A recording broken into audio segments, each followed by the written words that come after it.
The moment I knew we'd found the perfect place was when I met you outside church that day, Marianne. What good luck that you folks moved in 2 blocks up. I mean, I tell Marianne, it is always a good time to make new friends. And that's where you come in, Birch Tolls. All right, Brobergs. Fromage. Fromage.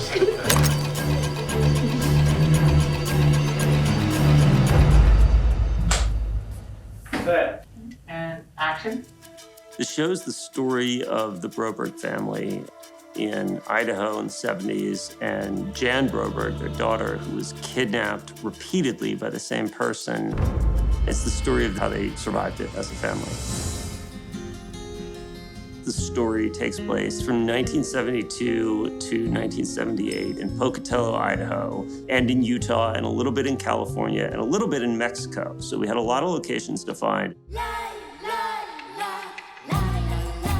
We needed to find small-town Pocatello, which has a very specific look. So we searched for a while, and Griffin, the town, south of Atlanta, is the perfect spot for it. The key workplaces for our 2 male leads. It was a little bit of a hard find because the buildings in Pocatello are tall. Griffin, it's one of the few places that has the buildings that tall. Griffin had the right look, the right scale, the right big sky that we need for Idaho. It was really important that we find distinctive locations that kind of showed off the 2 men's different personalities. Bob has his florist shop. That's his home away from home. That's kind of his studio. He's an artist. He works on flowers. The Atkins Florist is a hero location. In our story, in Pocatello, Idaho, it was one of the central businesses of town, one of the mainstays, the heart of the community. Morning, Jennifer. And we were able to find a location where a business was emerging there, and we were able to make a deal to where they could delay starting their business and allow us to move in, take over the storefront, and create our florist shop. Hey, Atkins Florist, what can I do for you? Good morning, Broberg. How are you? I was just calling to make sure it'd be all right with you if I took Jan horseback riding after a piano lesson. The freight outlet actually is a furniture store, so we didn't have to actually change that much. And it was bigger and more elaborate and more impressive than we sort of dared hope to find. It was where Birch Told kind of brings Jan to work and where Marianne comes to see him during the day. It has these big kind of curving staircases that make it look like it's his kingdom. And he was a very flashy guy in the sense that he impressed people and he kind of made a big show of things. And so this location sort of embodied that part of his personality. You know what? I'd be happy to keep Jan here at the store if that would be helpful. What do you think? It's a time capsule. Throw in some burnt orange and some avocado green stuff and you're there. The Second Ward Church is the LDS church that both of the families attended, and we've been filming at a place called Lester Christian Church. These families were Mormons, so what we needed is a Mormon meeting house, which is the proper term for a Mormon church. And Mormon architecture is very specific. We found a Protestant church that was probably pulled from the Mormon catalog of churches. Very similar, very mundane architecture that we needed. And the church allowed us to come in and do an architectural upfit to bring it within that very finite window of the Mormon style and Mormon architecture. One of our big challenges with the main neighborhood here was just finding an area that was flat. You know, Atlanta has a lot of hills and gullies and stuff, and then also having open skies, big open skies like Idaho. So we found this neighborhood in Smyrna, kind of northwest of Atlanta. We were really worried about finding the 2 key houses for the show, the Broberg's house and the Birch Told's house. And we actually found them right around the corner from each other. Both houses have to be within a block.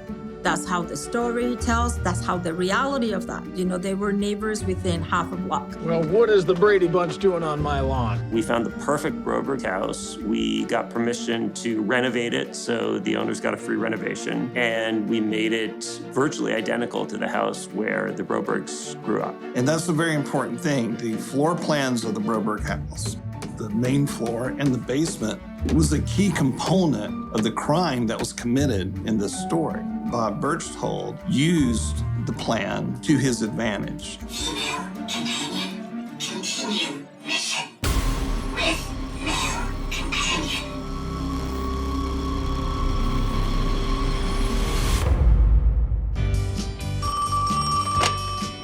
This is Ogden Auto Traders, Joe Berchtold speaking. We've been able to find these clusters of locations that give us all different places. You know, the Tasty Treat is in Idaho, but the Ogden Auto Traders is in Utah. They're far apart from each other in the story, but we were able to go next door to shoot them. So we make it into this ice parlor, and then in the same location, we literally divide it in two, and John made like a campsite office. We were able to, in this location, make these 3 sets for the series. The Atlanta Expo was great for our airport. It's of the era, 1970s. It's a building that's kind of been forgotten in terms of architectural updates and stuff from the 70s. Really, all we have to do is slap some signs on it, and we have a 1970s era Pocatello Airport. We needed 2 of them. And while we were there scouting it, they just walked around the side of the building, and it has a totally different look. And we're able to use that as another airport. So we have 2 period airports out of one building.